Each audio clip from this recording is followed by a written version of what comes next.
Well, good morning, everyone. Let's call ourselves to order. That fancy clinking sound you just heard was made by the Council of the Americas pen that had you been at our Washington Conference on the Americas last week, you would have received your very own copy of these. If you didn't go and you missed a show, 3 cabinet secretaries, a governor who may have national ambitions, a sitting senator with great influence in terms of Latin America policy, and many others. Don't worry, we'll do it again next year. So it happens every year in May. And congratulations to those who put it together. Congratulations as well to Christian Gomez from the Council of the Americas for putting this program together this morning. This is going to be a very interesting program, something we've been looking forward to doing for some time. As all of you know, the Council of the Americas has run an energy action group for a number of years. It's underwritten, supported by the Inter-American Development Bank, and this particular program is underwritten by i.e. Singapore, which is a partner with the Council of the Americas in many ways, and we go over each year to participate in an Asia-Latin America investor forum in Singapore in the autumn, and it's something that is meaningful and has directly contributed to our understanding of the developing ties between Asia and Latin America and Asia and the Western Hemisphere, of which we're going to discuss energy this morning. It's a topic that a lot of people talk about. Unfortunately, not many people know that much about. But our panel today are certainly exceptions. They are 4 experts, and what makes this a particularly interesting panel in my view is we have 4 different perspectives. We have analysts, we have government officials, we have investors, we have people who are from north of the border, we have people from Asia, we have folks who have lived and studied and invested in these topics. So they are true experts. They know what they're doing. Their expertise is very valuable, and we are delighted to have the opportunity to pull all of them here today. Most people, when they think about Asia and Latin America, they think about China, and that's not wrong. China is doing a lot in the Western Hemisphere. We're certainly going to hear about that today from Erica, but China isn't the only game in town. There are other countries out there doing important things in the Western Hemisphere, other Asian countries, Japan, Singapore, South Korea, India, others. And we want to explore the bigger picture. What does the macro picture look like in energy? That's what we want to explore this morning.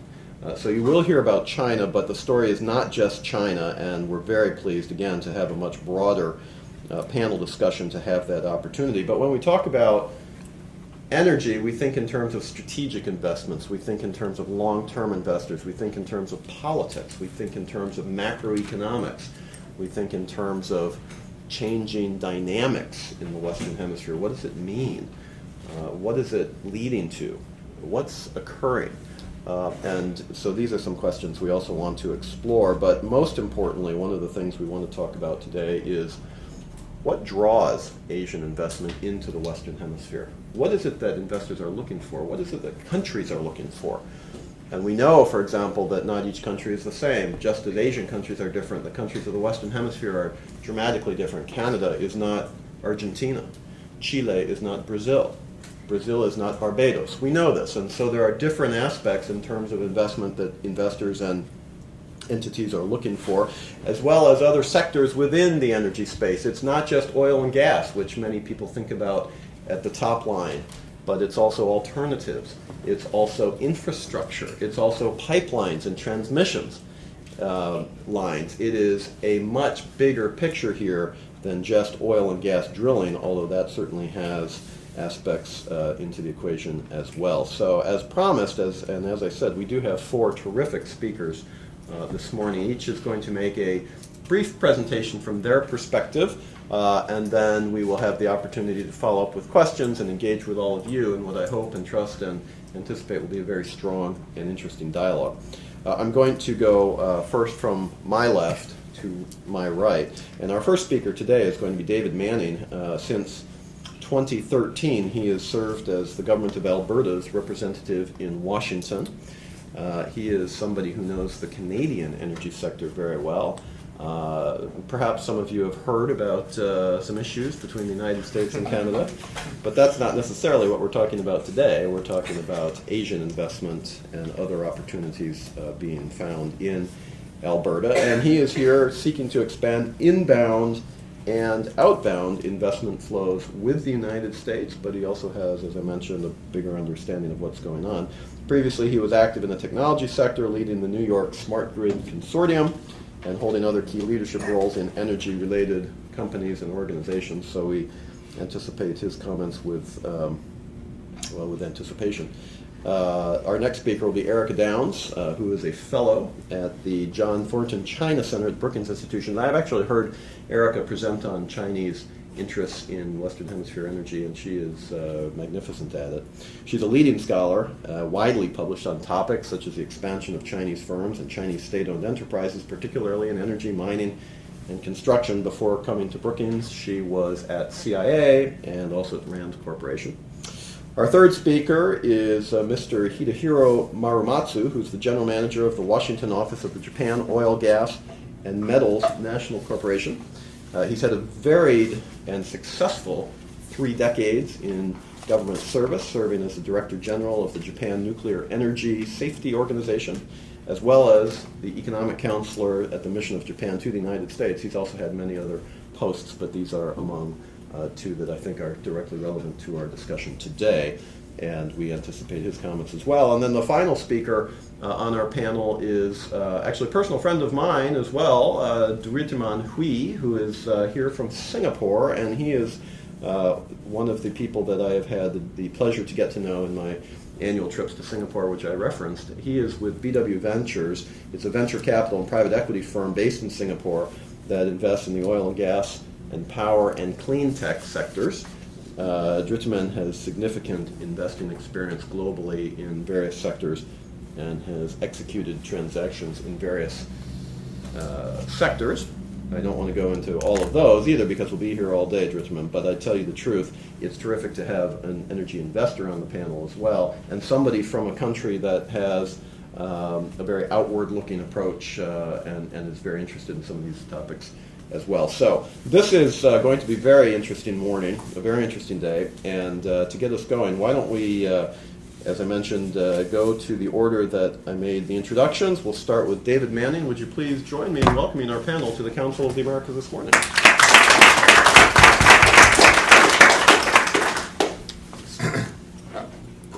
Thank you, Eric. It didn't take long in my introduction to allude to the most famous pipeline that has not been built.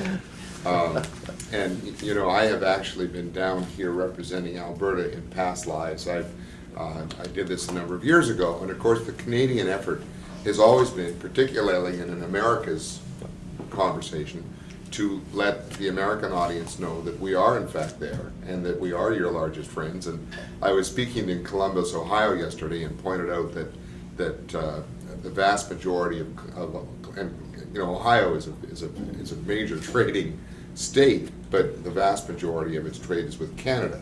And I think the awareness of that even there was pretty remote. So in any event, thank you very much, Keystone Pipeline. Everybody now knows about Alberta and about Canada, not always in the most positive ways. And I also have Mary Valentine with me. The two of us are both Canadian and Albertan, although I have been living and working in this area for some time. I just want to open with the scale of the resource. And I know this isn't just about oil, but one of the reasons this has become so significant is that Alberta alone represents, we're the 3rd largest area in the world in terms of reserves, behind Saudi Arabia and Venezuela. And the numbers are just so enormous, it's irrelevant as to how we compare in relative ways. But about 80% of the oil reserves in the world are controlled by state-owned enterprises. And of that remaining 20%, which is available for development by others than SOEs, we have 53% of that oil just in Alberta. And Alberta has a population about the size of Brooklyn. So that just gives you an idea of the scale of the issue for us. And you also probably can appreciate that when 99% of your market is the United States, and you come up against a regulatory challenge as we have, market diversity is really primary focus, both of Alberta as the host of the vast majority of those resources, and the rest of the country. So the oil sands is obviously the 800-pound gorilla in the conversation. We also have an enormous load of natural gas. I worked very hard to bring a pipeline with natural gas to Northeast, to Boston, New York.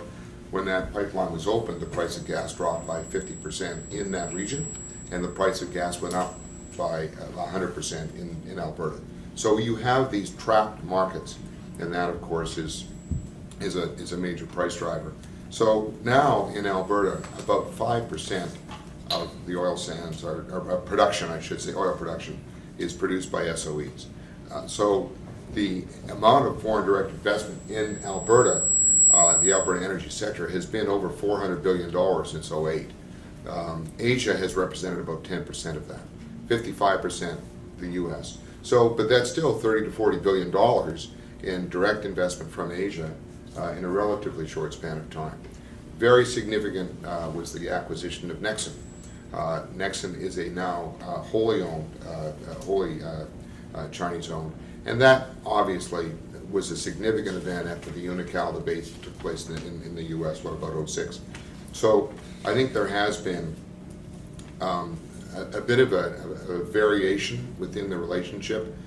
There was a bit of a cool period from '06 to '09 between Canada and China, and at that time China was acquiring significant assets around the world from Canadian firms.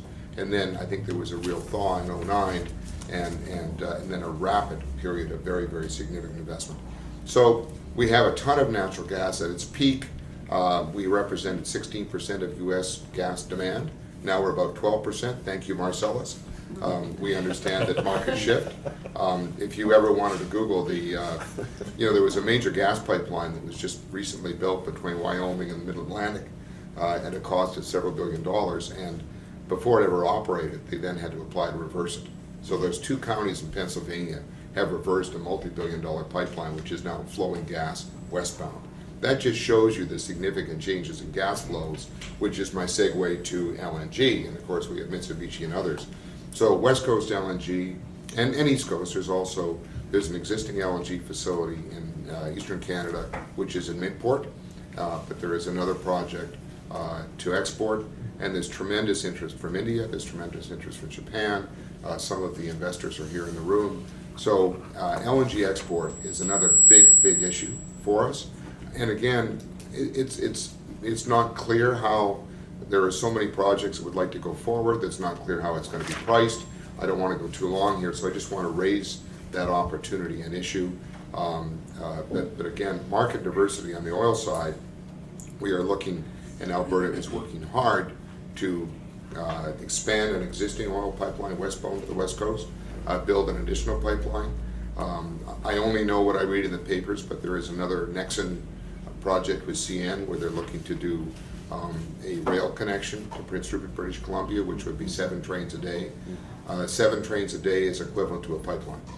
So what's really happened is, coming back to Keystone for just a moment, is that rail has stepped in where we have lacked pipeline approvals. So massive pipeline infrastructure, but rail to the West Coast is another interesting opportunity. And we also have a lot of oil from the Bakken and from Alberta reaching the East Coast of the United States. And you heard Monize's comments yesterday where, because so much of the new oil in the U.S. is light, not heavy, and the refineries need heavy, which is the Alberta oil, there may be a revisiting of the export angle. So I think that's how I'd like to open. We're very much in this discussion, as you can imagine.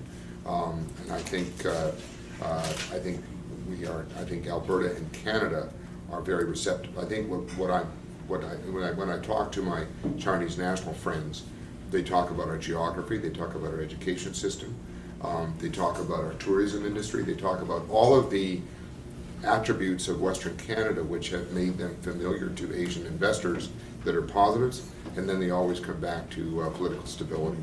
I don't know that they feel that there is great stability in the world at the moment. I don't want to be too unfair, nor do I think they feel that there's great regulatory stability within the United States. So I think in relative terms, Canada's a pretty attractive investment. I'm really glad you tacked that last piece on, because I was just going to ask you that. What is it that you're hearing from the investors in terms of comparative advantage? Obviously, the resources there, that has to be the first point. Yes. But over and above that, energy is a global resource. So why are people coming to Alberta as opposed to some of the other opportunities? I think you Number one, the Canadian energy industry is actually undervalued at the moment relative to the U.S. So I think there's a big investment inflow. I mean, the market has been very strong in the last 6 months. Part of that is, and there may have been some overhang in terms of market access, but I think from what I'm told by the New York banking community is that they see Canada as an investment opportunity just in terms of relative values.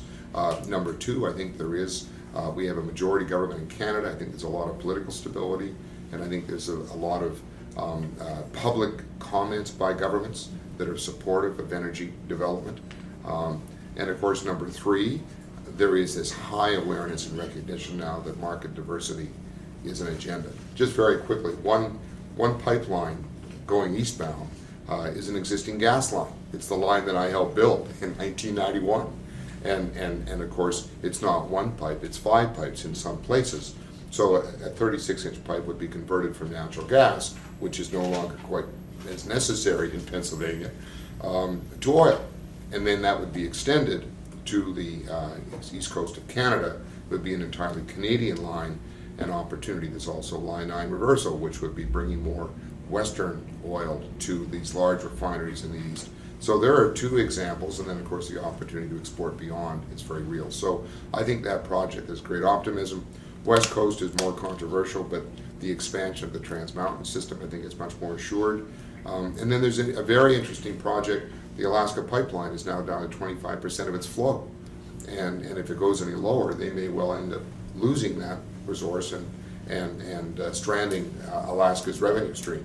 So there's a lot of interest in moving Alberta oil by rail north to connect into the Alaska pipeline, which would not only be an outlet for Alberta oil, but would also save the north coast. So needless to say, there's a couple of senators that are very interested in that. There's some money being spent. It seems a little out there, but when you look at those other political dynamics in this country, anything can happen. Well, thank you. You got our conversation going in a very successful way, and just because we're talking a little bit about Canada, I did want to highlight the fact that our most recent Energy Action Group report was on Canada. There are copies out front. We talked a little bit about some of these topics and others as well, stemming from a meeting we had in Calgary this last December. And if you ever really want to test your vitality, go to Calgary in December. Can I just point out the Energy Council loves their regular meeting, and every 4 years they go to Lake Louise, and there were 280 of them in December in Lake Louise during the women's downhill, by the way, the World Cup downhill. It was the coldest place on earth. It rarely happens, may I make that very clear, but the wind chill took it to minus 54 Celsius. And all of the American delegates were from the southern states. They were all producing states. So I was there hosting, trying to explain that this is really an anomaly. This will never happen again. Yeah. The beauty of it is that there was no moisture in the air, so that the sky was very blue and the stars were bright. Having said that, anybody who's been to Lake Louise, you're not going to get too much sympathy for that. It's such a beautiful place, even when it's cold. Erica, we're going to turn to you. Let's broaden the perspective beyond Canada to the Western Hemisphere to Latin America, but focus in terms of the investor on one country, that's China, which you've done a great amount of work. So give us your perspective, please. Okay, thank you. It's a pleasure to be here today. What I'm going to do in my allotted time is just quickly address 3 questions. One is what explains the expanded presence of China's national oil companies, or NOCs, in the Americas. Second, how are China's overseas oil and gas investments likely to evolve? And then, finally, I'll say a few words about how do China Development Bank's oil-backed loans fit into this story. As many of you know, China Development Bank has not only emerged as a major sovereign lender on the world stage, but is an important source of capital to 2 countries in the Americas, Venezuela and Ecuador. So to start, what explains the presence of China's NOCs in the Americas? And I think David, gave part of the answer in his remarks, which is it's where the oil is. As David noted, if you look at the three top resource holders in the world, two of them are here in the Americas, Venezuela and Alberta. And of course, if you look at the shale gas and tight oil boom in the United States, that resulted in a lot of deal making in the United States in years past. In 2011, for example, 55% of global oil and gas M&A deals were in the United States. So that's one factor. It's where the resources are.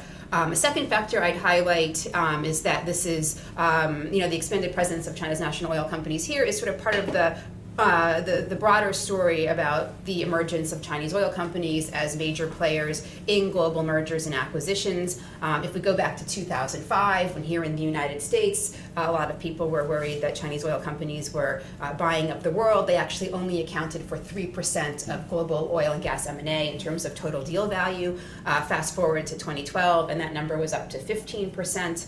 I don't have a figure for 2013, but if you look at some of the reports coming out by places like IHS-CIRA, PwC, they all talk about Chinese M&As again, sort of really dominating M&A in 2013 and accounting for, a large proportion of the multi-billion-dollar acquisitions that took place.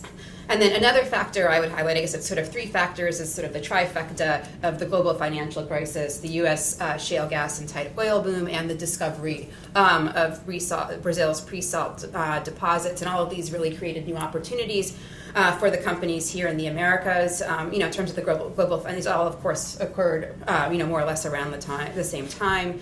In terms of the global financial crisis, this was actually, good news for Chinese energy and also their mining companies, and that there was a sense that the crisis really created a once in 100 years opportunity, is how they put it, for Chinese companies to snap up assets. And I think while there was a recognition in China that the best assets, world-class assets, are never going to go for bargain basement prices, there was a sense that they would be able to to sort of buy a lot of stuff in an environment in which they faced less competition for assets and lower prices. And certainly if you look at data on Chinese NOCs M&As, 2010 I think was the biggest year to date, with about $30 billion spent on oil and gas acquisitions. If you look at the U.S. Unconventional revolution, this has obviously created opportunities for Chinese NOCs here in the United States. There's been, since 2010, north of $10 billion invested here. Most of that is in unconventional plays. The one exception being the Gulf of Mexico subsidiary of Nexen, which I think had a value of about $1.7 billion. And then I think that not only has the U.S. unconventional revolution created opportunities for companies here, but it's also created opportunities in third countries as U.S. and other international oil companies sell off assets to reinvest that money in the United States. I think the most recent example would be, in Kazakhstan, where you had CNBC taking ConocoPhillips' stake in the Kashagan project. But I think that perhaps some of the assets sold off by European companies in Latin America fit into that story. Plus, I think it's probably fair to say that thanks to the unconventional revolution, that Chinese NOCs perhaps have faced less competition for assets in places like Alberta, in the Brazil offshore, than if the U.S. unconventional revolution hadn't occurred. Obviously, you can't rerun history, but sometimes I do wonder, would there have been more competition, in places like Canada and Brazil if this had never happened. Finally, I think in Brazil, the story there is sort of, like the U.S. unconventional boom, in the sense that Brazil has these big discoveries. They need a lot of money to finance them. And if you look at industry press, they do talk about Petrobras selling off stuff to pay off debt and to finance development at home, including some of the assets that it sold last year in Peru for about $2.6 billion to CNBC. And then finally, I think David's point about political stability is an important one, especially in light of the Arab Spring and tensions between Sudan and South Sudan. Increasing isolation of Iran. I think that those factors, I think, also sort of contributed to an interest in Chinese oil companies in OECD countries, especially the United States and Canada. And I would agree with David that while Chinese companies face deal completion risks in both countries, that the hardest part is actually just getting that deal signed and approved. That my sense is that they view Canada as a bit easier to do business in. That, my personal view is that if Nexen had been a U.S. company instead of a Canadian one, that acquisition would not have happened. Just sort of look at the trouble that CNOOC, encountered just trying to buy the Gulf of Mexico subsidiary, and it looks like, they had some, pretty onerous conditions that they had to agree to get CFIUS approval. I guess next question, how are China's overseas oil and gas investments likely to evolve? I think there are a couple of signposts to look for. One is more deliberate deal making, and I think this is probably going to be due to several factors. One is just sort of slower energy demand growth. China's oil, natural gas demand obviously are going to sort of continue to grow, but not probably not as quickly as they did in the past decade. And I see that being part of the government's efforts to shift the country's growth model away from one driven by investment and exports to one driven more by consumption and productivity. So slower demand growth, I think, is going to result in less anxiety about resource security. There's also much greater understanding of global commodity markets, I would say, throughout China than perhaps there was 10 years ago. And there's also a greater emphasis at both the corporate level and the government level on doing thorough due diligence. And a lot of this stems from a lot of mishaps overseas, especially in the mining and construction sectors. And I think the government in particular is really, tired of throwing good money after bad. And, there have been some changes, at least in rules for overseas investment, that suggest, that thorough due diligence is something that is expected, and I think this is true for the companies as well. That there seems to be more of an interest in having sort of third-party assessments instead of having them done solely in-house for targets overseas. I think we will see some greater openness to working with foreign partners. Part of this has to do with acquiring various forms of know-how, not just technology, but managing large projects and delivering them on time and on budget. And in certain cases, I think foreign partners may have expertise or experience in a certain region that's useful to Chinese firms. I mean, this is outside the Americas, but if you look at Iraq and you look at the CNPC BP tie-up there, I mean, BP has tremendous history in Iraq. And I also think risk diversification, is something that the companies are after as well. That having a foreign partner helps diversify risk. And, finally, I've heard anecdotally, I don't have a smoking gun, that, that there is an interest in the government that especially on large, high-profile international projects that having foreign partners is a good thing. So my sense is that if you look at the, the deal for Libra, where you have CNOOC, CNPC, partnered with Total, I think, and Statoil, and of course Petrobras. I think that would sort of be viewed favorably in Beijing because, it's a big project. Everyone's going to be watching. It's, ultra deep water drilling. So I think those types of things will be encouraged. And I guess the last sort of signpost I'd say to keep an eye on is an eroding capital cost advantage. Over the years that Chinese NOCs have been investing overseas, one of the assets, one of the things that they bring to the table, has been cheap capital. But I think that is starting to change, that if you look at 2 of the 3 traditional sources of debt financing for Chinese energy companies and mining companies as well, that the costs are eroding, specifically domestic bond costs are up, and policy banks like China Development Bank and China Exim Bank are having to pay more money, having to pay more to borrow money, and so I suspect that is going to translate into, higher interest rates on the loans, that they make to energy and mining companies and others. And finally, the third source on commercial bank loans, those have remained unchanged, but I think the rates at which they loan money to Chinese oil companies and other state-owned enterprises are likely to rise if the government follows through on plans announced earlier this year to liberalize deposit rates.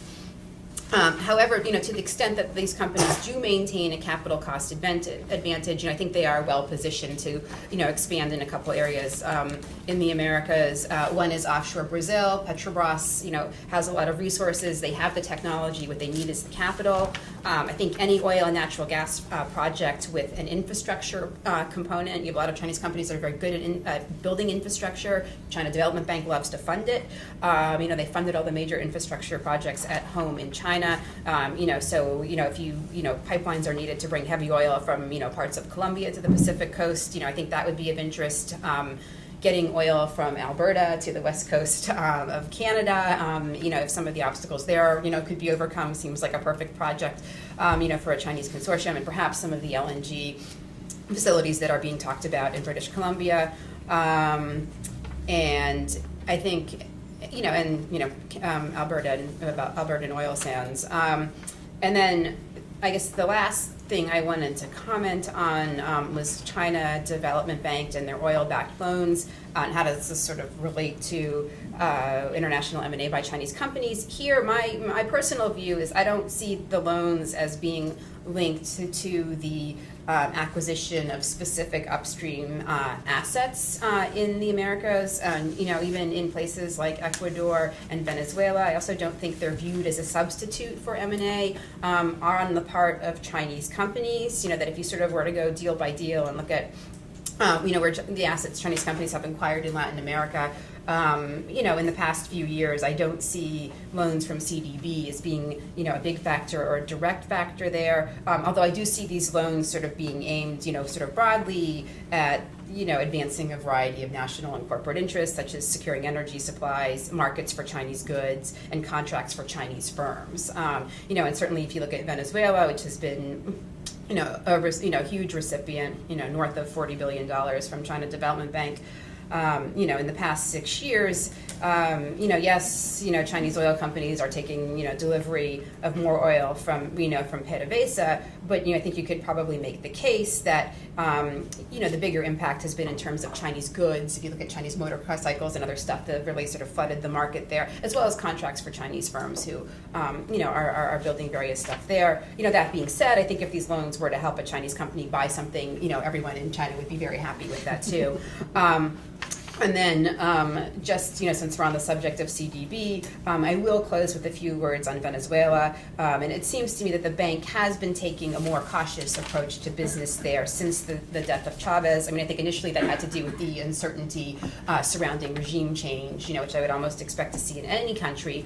But as those of you who follow Venezuela, more closely than I do know that, the Maduro, regime, appears to be as enthusiastic about, Venezuela's relationship with China as the Chavez regime. But, we're still seeing,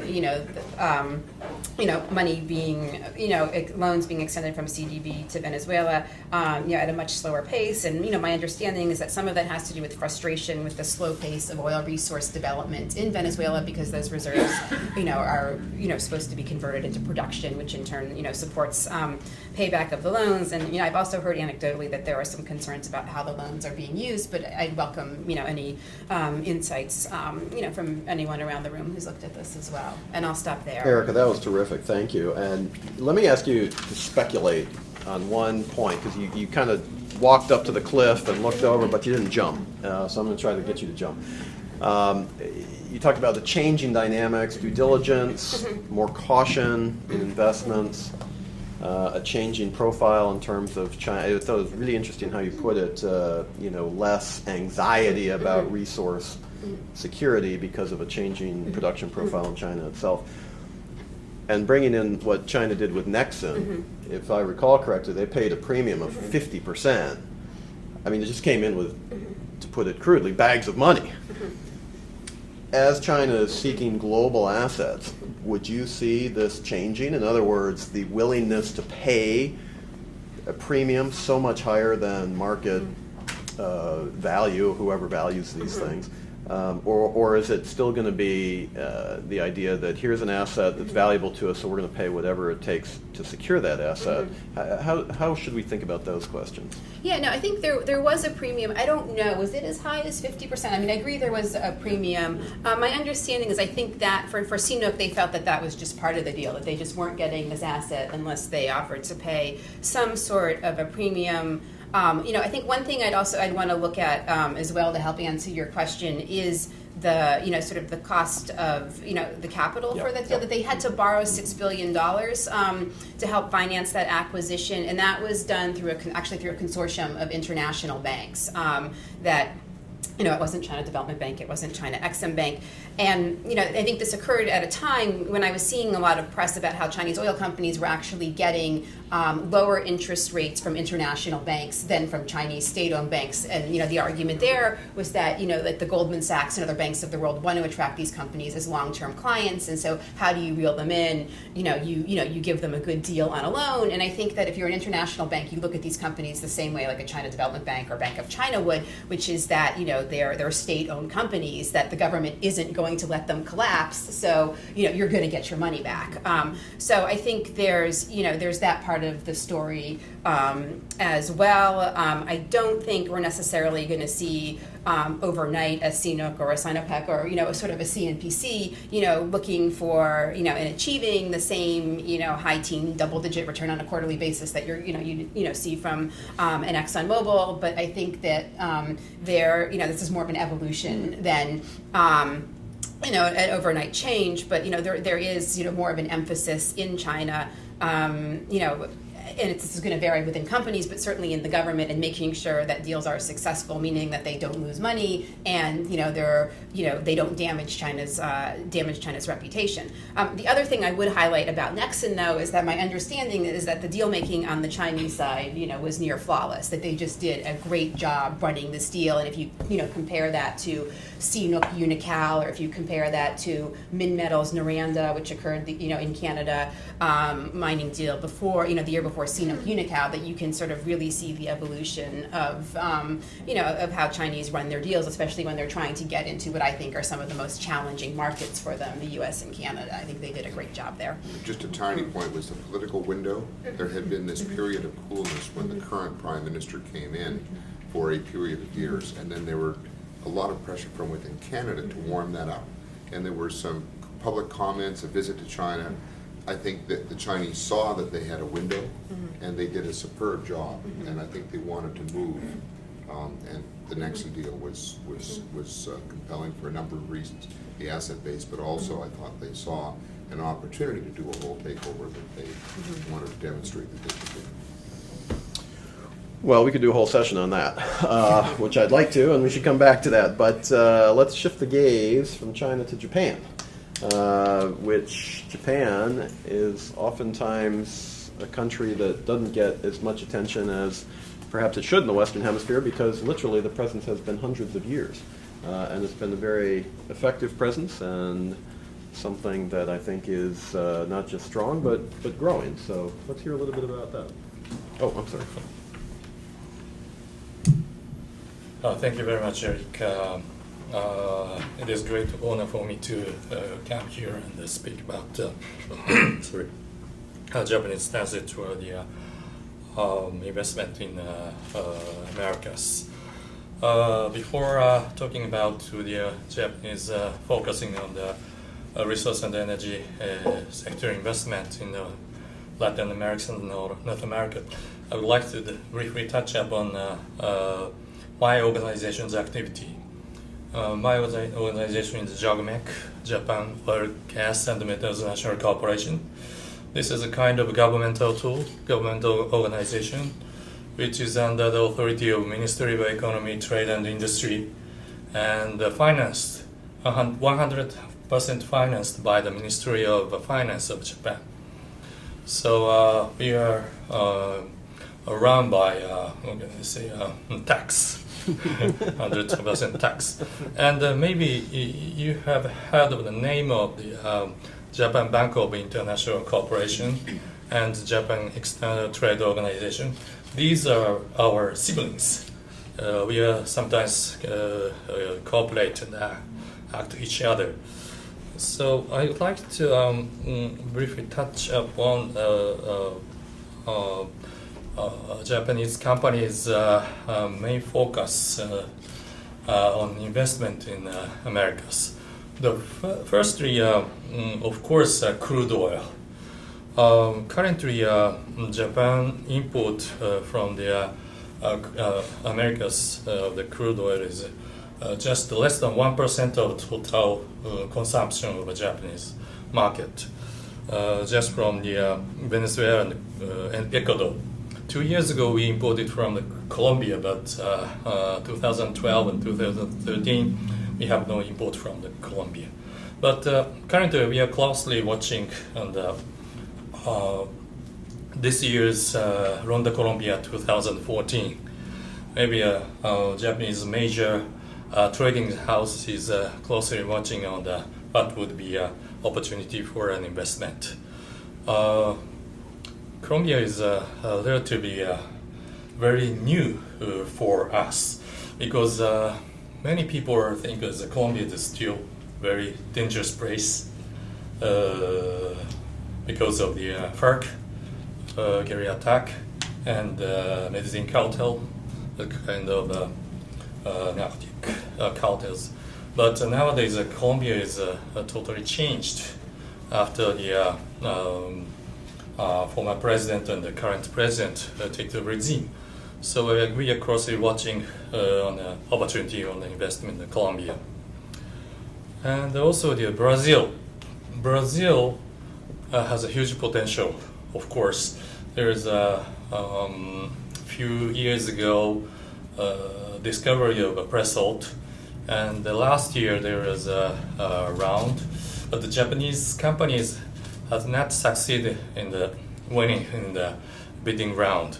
But we are closely watching the opportunity for the next year or in the future.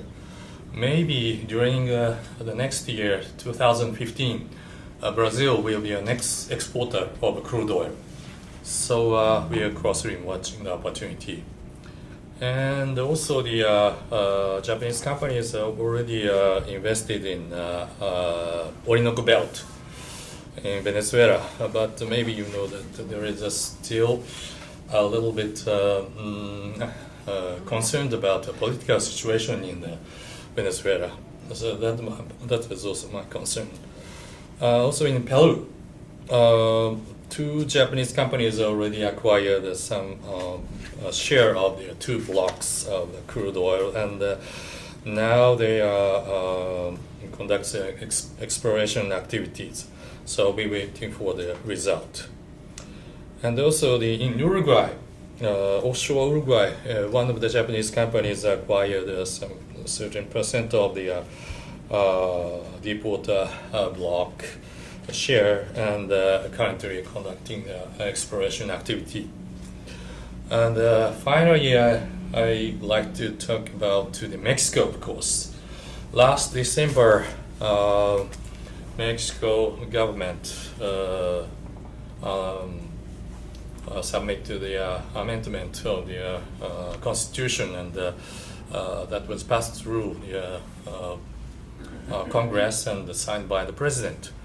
And by the end of this last month, Pemex submit to their how can I say, a reserved area that we call it as round zero, and maybe within several months, Ministry of Energy will finalize the some blocks allocate to the Pemex, and after that, Pemex will search for the joint venture partner for the exploitation and the production for these rounds of product, rounds of block, and also the government will hold an open bid for the other offshore deepwater areas. So that's the reason why we closely watching on this progress. And also, I would like to, of course, touch up on the opportunity for the state of Alberta. After the first oil crisis, Japanese government has started to conduct research and development of oil sand production. So it has been already more than 40 years. Finally, the crude oil price reached to the almost 100, so above the break-even point. So we started the production several years ago in the state of Alberta of the oil sand. And also, I moved to the shale gas and the natural gas. Of course, maybe you know that in North America, since 2005, there has been a huge shale gas renaissance.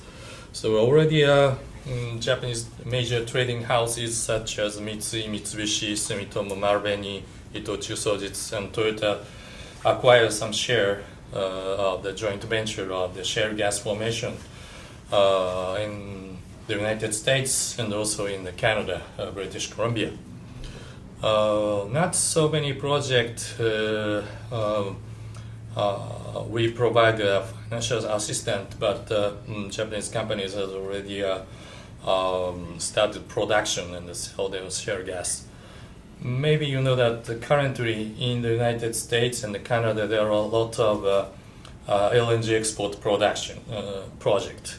In the United States, Cove Point, Cameron, and Freeport, these three projects how can I say, of the participation of Japanese companies, trading houses and the gas utilities companies and the gas companies. And also we participate in KitMat and the Prince Rupert project. So we are closely watching the progress of the shale gas production and LNG export project. And also we closely watching in the Panama Canal expansion project. Of course, if the Cove Point, Cameron, and Freeport project will start the export of LNG from 2017, LNG ships will be passed through the Panama Canal. So we need a completion of the expansion works. So finally, I briefly touch upon the other than the energy, the resource project.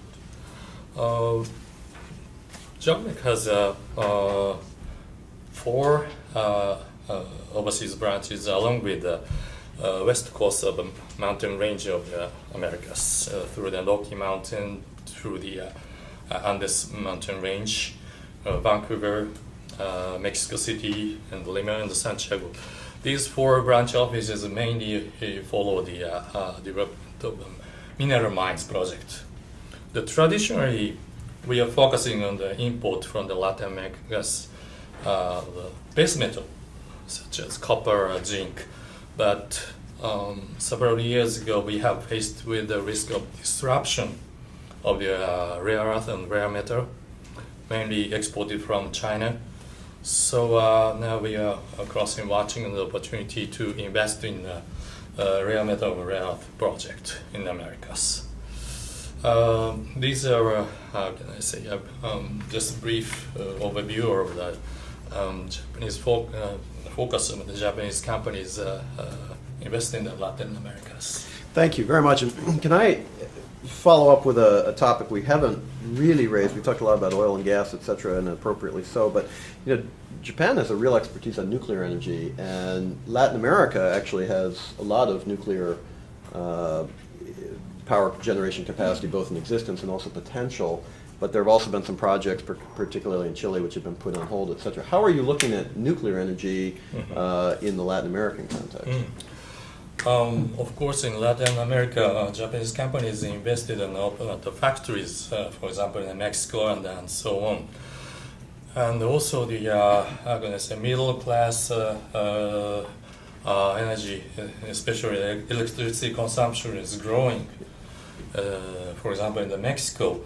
So in Latin America, they are currently faced with, I guess, a risk of shortage of electricity. So if these countries would like to cooperate to purchase the Japanese technology on the nuclear, of course we will welcome to provide these technologies. Not only for just equipment or facility, we will be able to provide training for operators or a constructor or other area in the nuclear energy. Very good. Well, thank you. Dhritiman, you're batting cleanup, we would say, in the States. Fourth, to both have a perspective of what's gone before and also to add your own perspective from Singapore as an investor. Sure, To you. sure.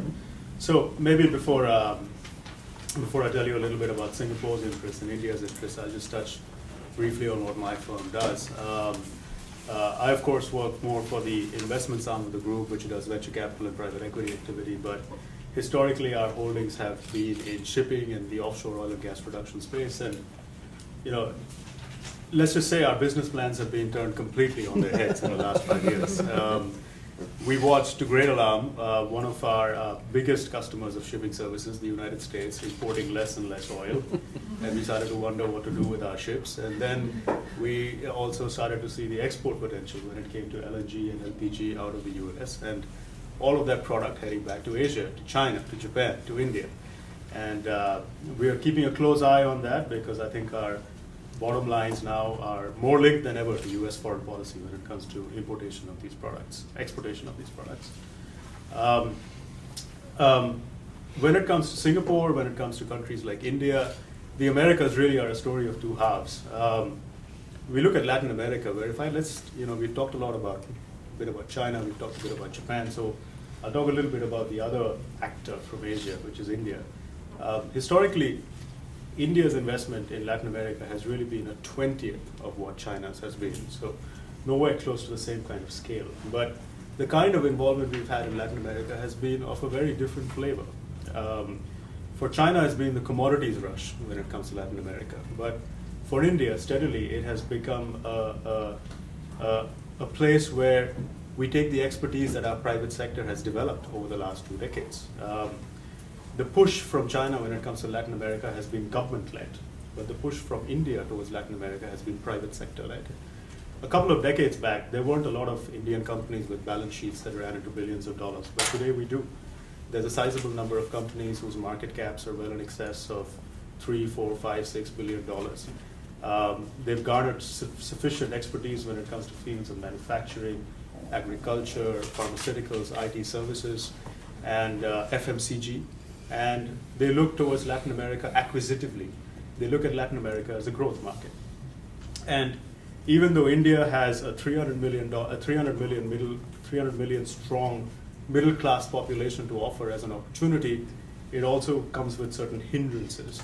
And the biggest hindrance really that India has been stuck with over the last 3 terms of governance has been corruption. And there's an election going on right now, and calling out results based on exit polls is always risky. But whichever way the election goes, it doesn't really look like the problem of corruption is going to go away over the next 5 years. To such an extent that Indian entrepreneurs who built up billion-dollar corporations in the last 5 or 6 years are asking themselves, why should we continue to invest in India? There are other growth markets out there. There's a Brazil out there, there's a Chile out there, there's a Colombia out there, there's a Peru out there, there's the Central American and the Caribbean countries out there. Why really should we continue to limit ourselves to India? And this is what we've been seeing more and more of.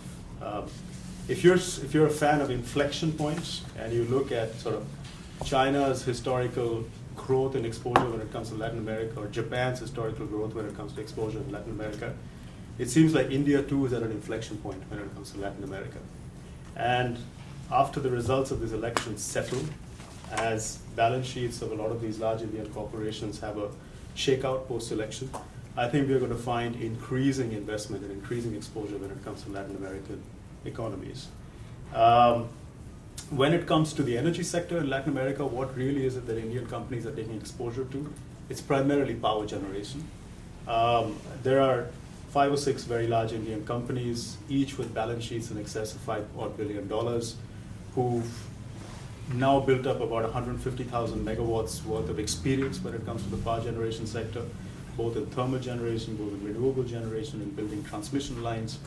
And they are looking at the regulatory structure of markets, particularly markets like Chile when it comes to Latin America. They're looking at the cost of debt when it comes to markets like Chile. They're looking at the growth available in those markets and saying, hey, we are actually able to find our way to a mid-teens return in Latin America much easier and in a better regulated environment than we can back at home. So more and more, we are finding these Indian companies setting up shop in Latin America and going after utilities plays in power generation and water, et cetera, et cetera. And that theme actually plays out for Singaporean companies as well, for Singapore Inc. And it's actually, you've got to ask yourself, there's Singapore, it's sitting right next door to Indonesia. Again, a huge middle-class growth engine. It's sitting right next door to India. Similar sort of specs, but 3 times the size. It's sitting next door to Malaysia, the Philippines. But it is actually prioritizing, it's begun to prioritize opportunities in Latin America. So much so that when large sort of private equity investors or infrastructure investors are sitting down with these big Indian corporations or Southeast Asian corporations, no longer is the discussion about how are you investing your dollars at home, how are you going to grow at home, but increasingly the discussion is about how are you going to grow abroad. And when they talk abroad, Latin America is one of the first markets that they touch on. So you can definitely anticipate that there'll be a lot more Indian exposure when it comes to Latin America. Not to say that we don't have an interest in further up north on the other side of the Panama Canal in North America, but the temperature is a little different from North Dakota or Canada, South America. The route to a spicier meal is a lot shorter in South America as well. So we almost feel a little more at home when it comes to weather and temperature and cuisine down south than we do further up north. But that's not to say that North America is not interesting to us. It is very interesting to us. It's kind of ironic actually, but Indian companies have invested only about 15 or 20 odd $billion in the last few years in Latin America. And in North America, when you consider the fact that we participated in the creation of almost 100,000 odd jobs in the last decade, despite that, our exposure in terms of actual dollars in North America in upstream oil and gas has only been $5 billion. And that has been a little bit of a foreign policy issue. We have at certain times been importing oil from countries that the United States has not felt that friendly towards, as a result of which foreign investment from India into North American upstream oil and gas has been discouraged rather than been encouraged. But the Energy Secretary from the US was actually a visitor in New Delhi just a few short weeks back. And the cornerstone, I would imagine, what must have been more than half the discussion was how to relax these policy restrictions so that there can be more and more Indian participation when it comes to upstream oil and gas. That being said, India's largest gas operator has actually booked up, I would say, close to 15% of all of the LNG capacity that has been contracted out by LNG terminals that are in the pipeline, LNG export terminal pipelines in the United States. And after the election settles, which will be over the next few weeks, our hope is that we will not have a coalition government. Coalition governments tend to move much slower by very definition. After several terms, we're going to have a majority government, and a majority government that is very pro-trade.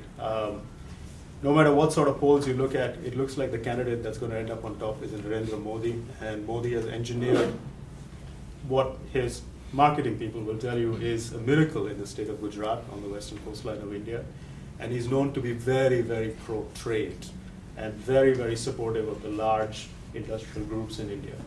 And he tends to work very differently from traditional Indian governments that tend to be very consensus-driven when it comes to policy making. He's very clear about what he wants to achieve, and he tends to get it done with a small group of bureaucrats, of handpicked men, and of handpicked corporations. So we do expect that whatever policy issues that have existed as far as energy goes between India and the United States should resolve themselves quite quickly. And there should be a significant acceleration of sort of investment dollars flowing from India into North America. And just so you understand, in terms of demand, again, we don't compare to China, even though we aspire to compare ourselves to China, particularly on one front. In India, the joke is that in China, the private sector grows because of the government, but in India, we say the private sector grows despite the government. So there are certain places that we do want to sort of match China. We have aspirations to do so. But there is significant demand when it comes to natural gas, when it comes to crude oil in India. It's one of the larger crude oil importers in the world. And today, when you think about the amount of gas we need, we really produce 1/10 of that gas. And that too, that 1/10 is mired with all sorts of controversy. BP has just entered into arbitration with New Delhi when it comes to its upstream reserves just offshore from India. So there is a massive hunger when it comes to North American hydrocarbons to be moved back to India. And as I said, after this particular government takes power and these corporations feel enabled by the government that comes into power, we do expect significant acceleration of these companies coming into North America. What would be really interesting to keep an eye on is, we find it remarkable that the North American government hasn't come alive to this opportunity yet, and I'm sure they have, and they're just contemplating how to use it.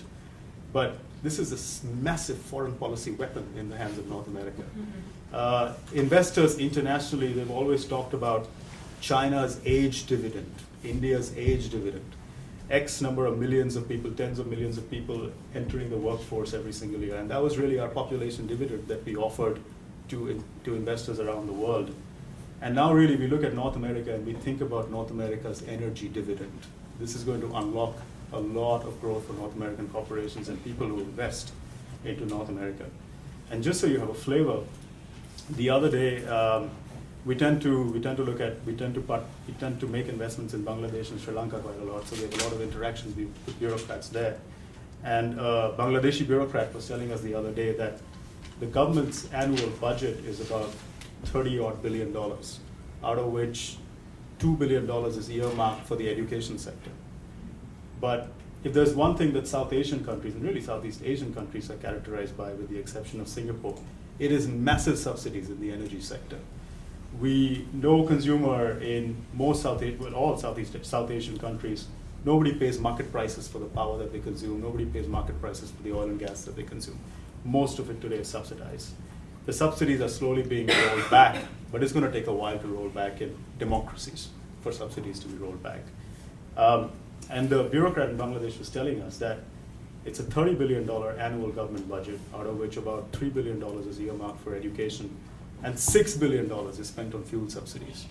And if today it could only switch half of its hydrocarbons consumption from imported oil to North American natural gas, its education budget would go up 50%. So that is the kind of clout that North America will bring to the table when it comes to certain emerging markets in South Asia and Southeast Asia.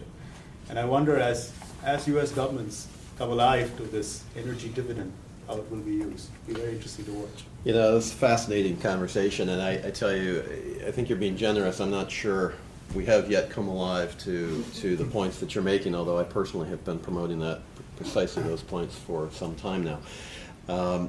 But I wonder, you know, I've never heard the energy tool conversation as a development tool until just now. I mean, we've heard about it in terms of economic development, et cetera, but in terms of development, shifting resources to education, that opens up an entirely new community of people who should be supportive of energy exports, et cetera, and it gets into certainly political and different communities, but that is a fascinating, I'd love to learn more about that going forward. And the other point that you made, you made several very important points, I think, but another one that really stuck in my mind was the idea that a country like India, with a population of what, 800 million now, or 1.2. 1.2 billion, okay, and growing.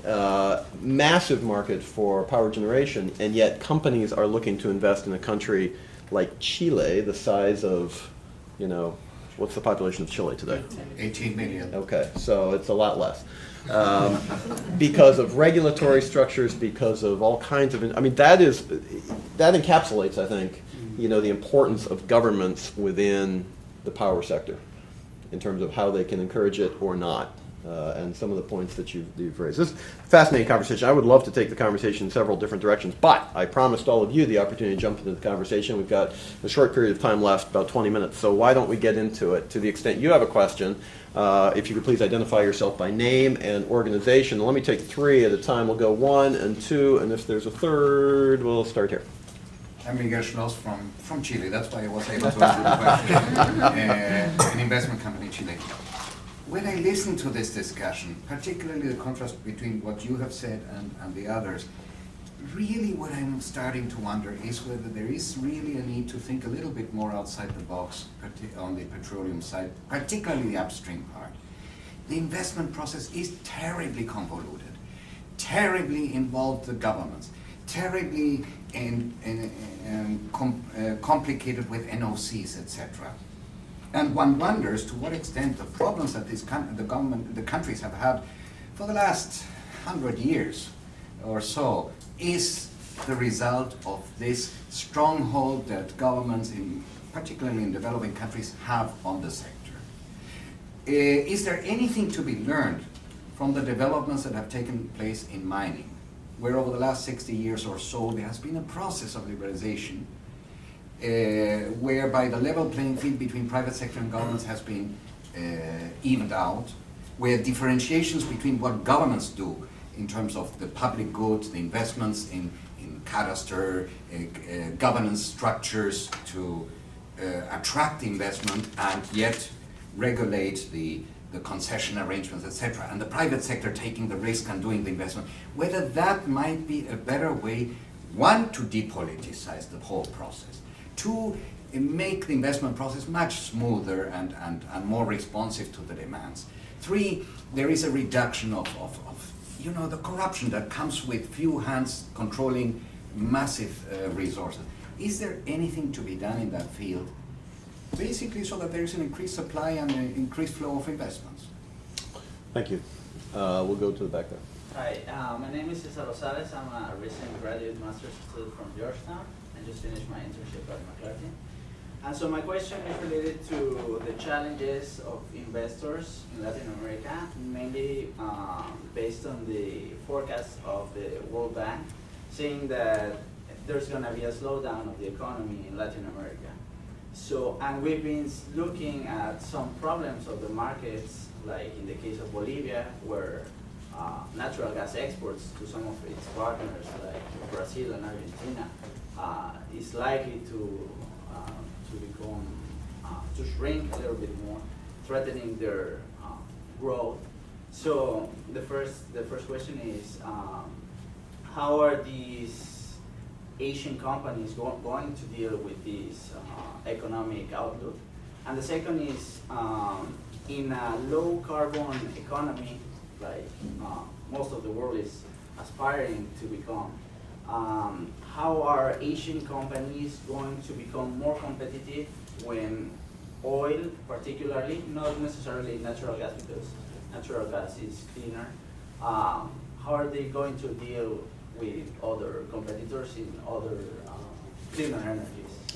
Thank you. And is there a third? Let's go to this side of the room if there is a question. If there is no further question, we'll take these two. All right, so we have, we could go in reverse order, Dhritiman, if you want to start, and then don't feel obligated to address the question if you don't want to, but we'll give everybody an opportunity to take a shot at it. So we have the slowdown in Latin America as well as the climate change question, which I'm glad came up, and the are there lessons to be learned for energy in terms of the mining sector and things that have gone on in the Western Hemisphere from that perspective? Right. I'll take the first set of questions, Sure. actually, in terms of growth. So I know in the last 10 years or so, a country like India or a country like Indonesia has been characterized by GDP growth rates that are pushing 10 at certain times. But I think those have had to be scaled back quite dramatically in the past couple of years. So in India, no longer are we talking about, oh yeah, we're going to make it to 8.5% GDP growth, but it's more likely we're going to have to settle for 4 to 5 with a few of the changes that the governments have to make in order to build sustainable budgets going forward. So really, in terms of growth rate, we don't really feel like we're giving up a significant opportunity in Asia and by focusing on Latin America. We feel like that the growth rates are comparable. And really, ironically, like I said, for matters of corruption, for matters of regulatory effectiveness, and really for matters of the fact that if we put steel down in the ground in Indonesia, if we put steel down in the ground in India, and sign a contract with a state-owned enterprise, are we still going to get paid? They might say that they're going to pay you every month, but the thing is, those obligations are not really necessarily always fulfilled. They're not fulfilled most of the time, and when they are, they're fulfilled anything between 6 to 18 months behind schedule. So even though there's an extra 100 basis points or extra 200 basis points of GDP growth available in Asian countries on an internal rate of return basis, I think we're looking at the same rates of return in Latin America, but with much less risk and much easier. So the slowdown in growth in Latin America, no, it doesn't deter Asian countries that much when it comes to targeting that region. In terms of clean energy, you are right about the fact that Asian corporations have not, when I say Asia, really, Indian corporations or Indonesian corporations or Malaysian corporations haven't focused so much on the cleaner forms of energy, on renewables or on clean tech so much. They've really focused more on traditional thermal power generation. And but when you think about participation in a power generation tender and how an Asian company would do versus, let's say, a North American company, I'm not sure we'd be a great deal behind, because at the end of the day, you're buying your piece of kit from a General Electric or a Siemens. And really, everybody's going back to General Electric and Siemens. So we have access to the same technology that our Western counterparts have. And hopefully we have a little more hunger. So. Very good. Mr. Muramatsu. Just talk about for example, in Bolivia case, as he mentioned, of course, Bolivia produces natural gas and export it through the pipeline to Brazil and Argentina. But currently, the Bolivian government more and more acquires share of lucrative private companies. I think that's create the problem for the attractiveness for the investors. Because if the company is nationalized, normally that will accommodate a lot of jobs. So that will squeeze the profit from the companies. So I think that they need to strike a balance between the privatization and the nationalizations. Also, I had, for example, in Mexico, 40% of the national revenue came from the oil sector. That's the reason why almost 100 years in Mexico, always has been the debate between the nationalization and the privatization in the oil sectors. Finally, they concluded to open up the little bit by a profit sharing contract, but still we have to watch the details content of the this form of contract. So there has been always a challenge in resource and energy sectors, anywhere and any time, but always been we need to strike a balance between the nationalization and privatization. And also as for the clean energy, in Brazil, 80% of electricity comes from the hydraulic power. In that sense, Brazil has always achieved a high rate of clean energy, but they have the problem of risk of drought. So I heard from the person in charge of the utility sector in the Petrobras. He told me that Petrobras utility department has to consider the diversification of the from hydraulic power to the fossil fuel fired power plant. So also we need to strike between the balance among the nuclear hydraulic power and other renewables or fossil fuel. Extreme is always produce a risk, I think. Very well said, and you're right, and much of the world is going to be focused on Brazil over the next couple months for the World Cup, and they're undergoing a severe drought right now, which is affecting power generation. It's also affecting the water supply. So there are some real issues there, and the issue about balance, I think, is very well made, both from the economic perspective, also the political perspective. Erica, you've done a lot of work in terms of other sectors besides just oil and gas, et cetera, energy, mining. Give us some idea in terms of how those compare. Are there examples that could be used or best practices, key learnings? On in terms of the mining sector and how that might apply to energy in the Western Hemisphere?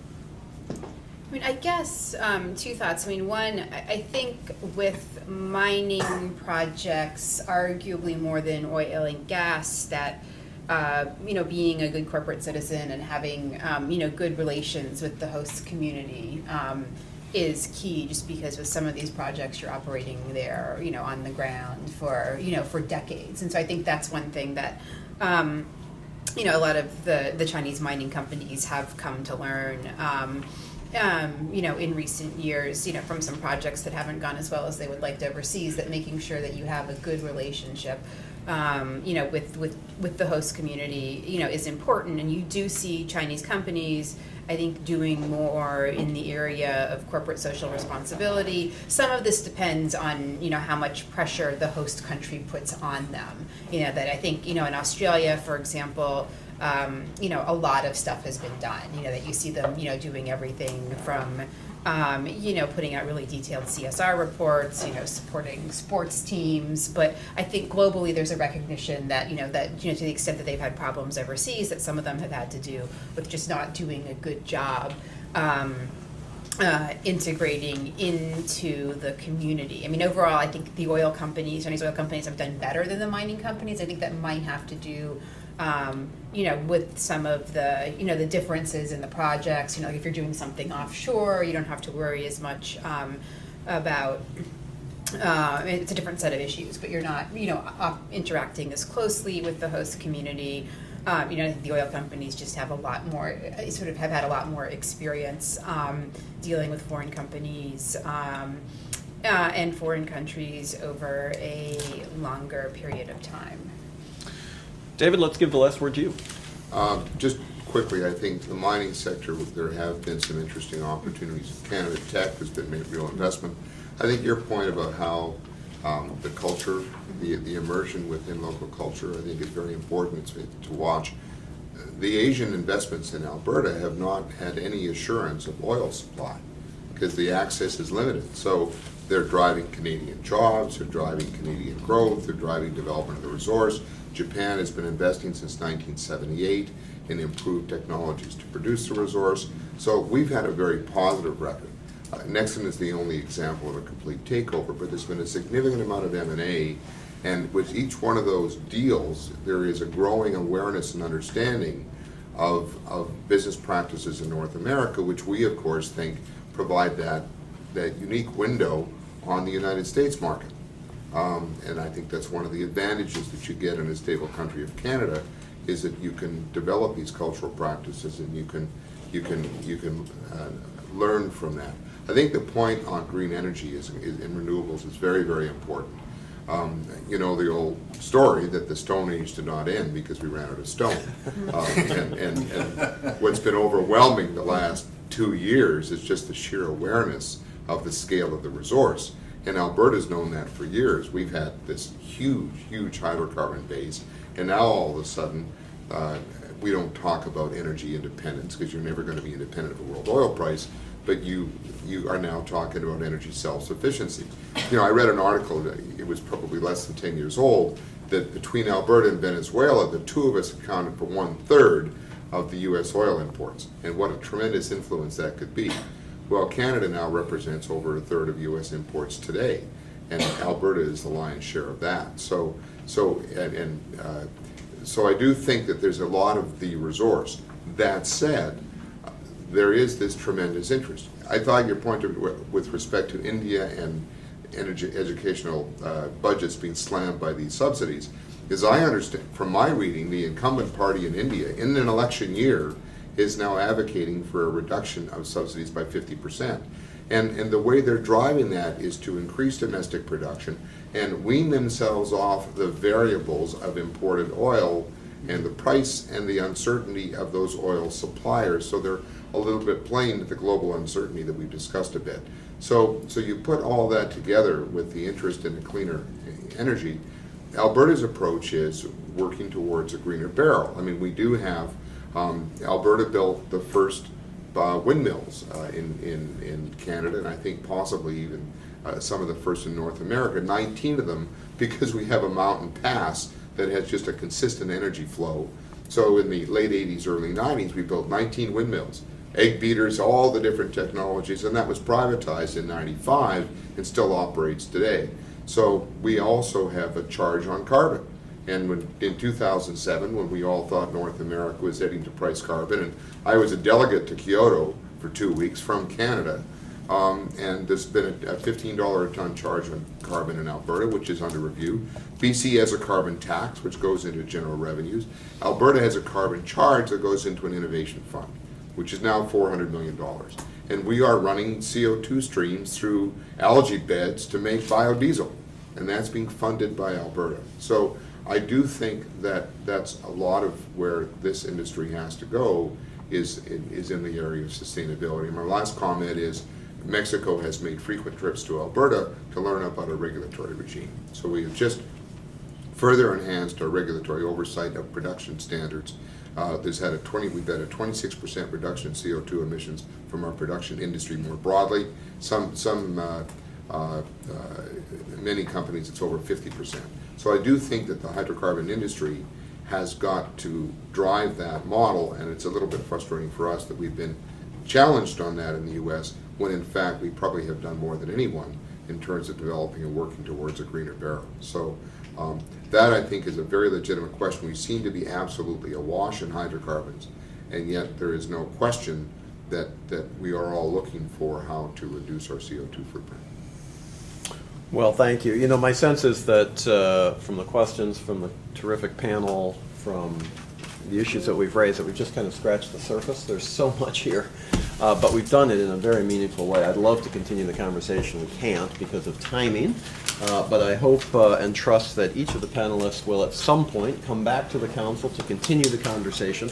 There's so much here, as I mentioned. For those who want to look at this issue from the Latin American side, the Latin American perspective, our latest issue of America's Quarterly just came out on natural resource politics and some of the things local communities are doing to bring the balance that you were talking about in terms of local